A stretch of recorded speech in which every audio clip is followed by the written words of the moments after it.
नमस्कार दोस्तों सावन के पवित्र महीने का आज आखिरी और 5वां सोमवार का व्रत है। तो आइए हम सब मिलकर सुनते हैं सावन मास के सोमवार की व्रत कथा।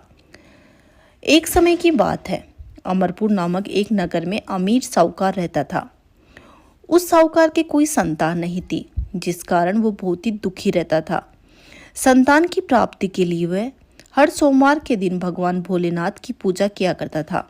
शाम के समय मंदिर में जाकर भगवान शिव के आगे घी का दीपक जलाया करता था। उसकी भक्ति को देखकर एक दिन माता पार्वती बोली कि हे भोलेनाथ, ये आपका एक सच्चा भक्त है, आप कृपा करके इसकी हर एक मनोकामना पूर्ण कर दे। ये सुनकर भोलेनाथ बोले कि माता पार्वती, ये इसके पूर्व जन्मों का कर्म है, इस कारण इसके भाग्य में कोई संतान सुख नहीं है। परंतु माता पार्वती नहीं मानी। तब भोलेनाथ ने सौपन में जाकर उस साहूकार को दर्शन दिए और संतान प्राप्ति के वरदान के साथ साथ ये भी बताया कि उसके पुत्र की आयु केवल 16 वर्ष की होगी। ये सुनकर साहूकार बहुत ही प्रसन्न हुआ, परंतु साथ ही साथ चिंतित भी हो गया और उसने सारी बातें अपनी पत्नी को भी बता दी। पुत्र की कम आयु की बात जानकर साहूकार की पत्नी बहुत ही दुखी हुई, लेकिन साहूकार ने अपने सोमवार के व्रत का नियम नहीं छोड़ा और कुछ समय के बाद ही साहूकार के घर में एक बहुत ही सुंदर रतन के रूप में एक पुत्र पैदा हुआ। उस पुत्र का उस साहूकार ने नाम अमर रखा। जब अमर 11 वर्ष का हो गया था तो साहूकार ने उसे अपने मामा के साथ शिक्षा ग्रहण करने के लिए काशी भेज दिया था। साहूकार ने उन्हें रास्ते के लिए कुछ धन दे दिया था और कहा था कि तुम जहाँ भी रात्रि में विश्राम करो, वहाँ यज्ञ आदि करवा के ब्राह्मणों को भोजन करवा देना। अमर अपने मामा के साथ यात्रा पर निकल पड़ा। रास्ते में वो एक राज्य में रुके जहाँ एक राजकुमारी का विवाह हो रहा था, परंतु जिस राजकुमार के साथ उस राजकुमारी का विवाह होना था वह अचानक किसी कारणवश एक आंख से अंधा हो गया था। ये बात किसी को पता न चले, इसलिए राजकुमार के पिता ने अमर से दूल्हे की जगह पर बैठने की विनती करी। अमर ने उसकी ये विनती स्वीकार कर ली और राजकुमारी चंद्रिका के साथ विवाह कर लिया। विदाई के समय अमर ने राजकुमारी चंद्रिका को सारी बात बता दी। उन्हें अपने पिता के घर छोड़कर काशी की ओर चल दिए।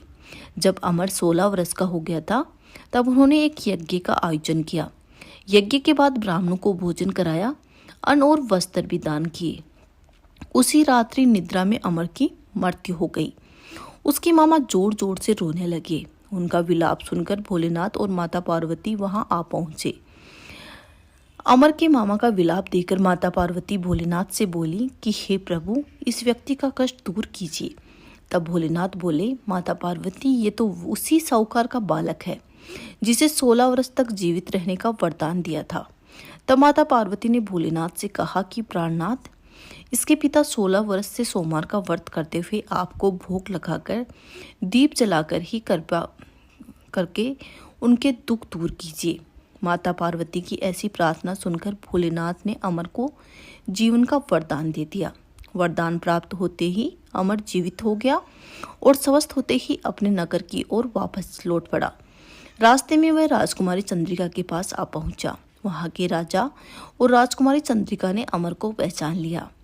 राजा ने राजकुमारी चंद्रिका को अमर के साथ उसके घर की ओर विदा किया। वहीं दूसरी ओर साहूकार और साहूकार की पत्नी ये जानते थे कि 16 वर्ष की आयु में उनके पुत्र की मृत्यु निश्चित है। इस कारण वो बहुत ही दुखी थे और कष्ट में अपना जीवन बिता रहे थे। तभी उनका पुत्र अमर राजकुमारी चंद्रिका के साथ घर पहुंच गया।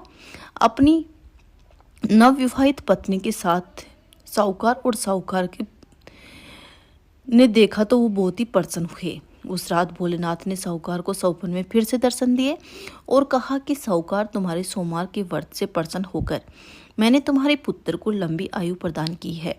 भोलेनाथ, जैसा दुख आपने पहले साहूकार को दिया वैसा किसी को मत देना। जैसा सुख उसको बाद में दिया वैसा सबको देना। इस कथा को कहने वाले को, सुनने वाले को और साथ ही उखाड़ा बनने वाले को बोलिए जय भोलेनाथ की, बोलिए जय माता पार्वती। दोस्तों, अगर आपको मेरी कहानी पसंद आई तो वीडियो को लाइक करें, शेयर करें, साथ ही सब्सक्राइब जरूर करें।